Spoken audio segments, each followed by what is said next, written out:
बच्चों, real mentor में आप सबका हार्दिक स्वागत है। आज हम कक्षा 10 विषय हिंदी का भाग गद्य भाग, हिंदी का जो गद्य भाग है उसका पाठ नंबर 1, एक अद्भुत अपूर्व स्वप्न के अन्य महत्वपूर्ण प्रश्नों के श्रृंखला में अति लघु उत्तरात्मक प्रश्न को करने जा रहे हैं। प्यारे बच्चों, अति लघु उत्तरात्मक प्रश्न बोर्ड की परीक्षा में कुल 4 प्रश्न आते हैं। अति लघु उत्तरात्मक प्रश्न 2 गद्य भाग से होते हैं और 2 पद्य भाग से होते हैं। प्रत्येक प्रश्न जो है वो 1.5 अंक का होता है, अर्थात 4 प्रश्न आएंगे, 1.5 अंक के आएंगे, तो कुल 6 नंबर का जो प्रश्न है वो बोर्ड की परीक्षाओं में अति लघु उत्तरात्मक प्रश्न उत्तर में पूछे जाते हैं। तो इसलिए ये प्रश्न भी हमसे जो है अति महत्वपूर्ण है, एक पंक्ति में उत्तर देना है। फिर आपको रिपीट कर दूं कि कुल 4 प्रश्न आएंगे, 2 प्रश्न गद्य भाग से, 2 प्रश्न पद्य भाग से। कुल प्रश्नों की संख्या होगी 4 और प्रत्येक प्रश्न का अंक होगा 1.5, यानी 1.5 अंक के 4 प्रश्न आएंगे। तो 4 प्रश्नों के अंकों का योग हो गया 6 अंक। तो हम शुरू करने जा रहे हैं। पहला प्रश्न है, एक अद्भुत अपूर्व स्वप्न निबंध किस कोटि का है? किस कोटि का है उसका एक लेबल बताना होता है इसमें।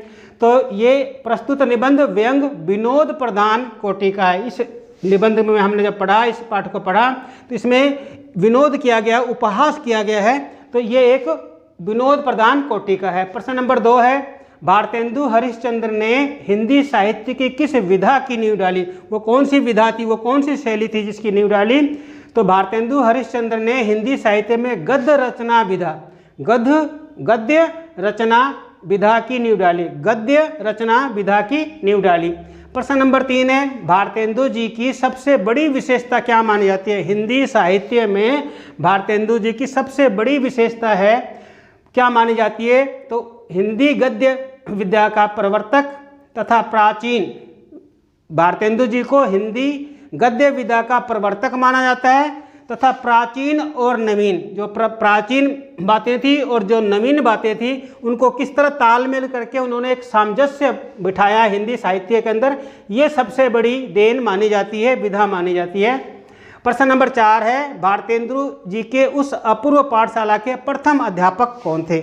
जो उनकी काल्पनिक पाठशाला थी उसमें जो प्रथम अध्यापक थे उनका नाम बताना है। तो उस प्रथम अध्यापक का नाम है पंडित मगधमुनि शास्त्री तर्क वाचस्पति। उस प्रथम अध्यापक का नाम है, अपूर्व पाठशाला के पंडित मगधमुनि शास्त्री तर्क वाचस्पति थे। प्रश्न नंबर 5 है, भारतेंदु जी के अपूर्व पाठशाला में नियुक्त शिक्षकों की सबसे बड़ी विशेषता क्या थी? यानी जितने वो 5 अपूर्व शिक्षक रखे थे उनकी सबसे बड़ी विशेषता बतानी थी।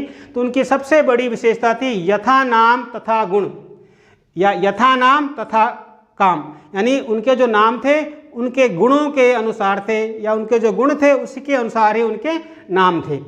प्रश्न नंबर 6 है, पंडित शीलदा वानल के शिष्य कौन कौन से बताए गए हैं?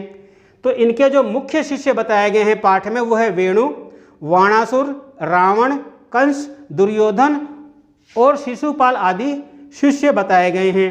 प्रश्न नंबर 7 है, लेखक ने अपूर्व पाठशाला के लिए अध्यापक कहाँ से बुलाए थे? यानी लेखक की जो काल्पनिक पाठशाला थी, जो अपूर्व पाठशाला थी, उसके लिए लेखक ने अध्यापकों की व्यवस्था कहाँ से की थी, कहाँ से अध्यापक बुलाए थे?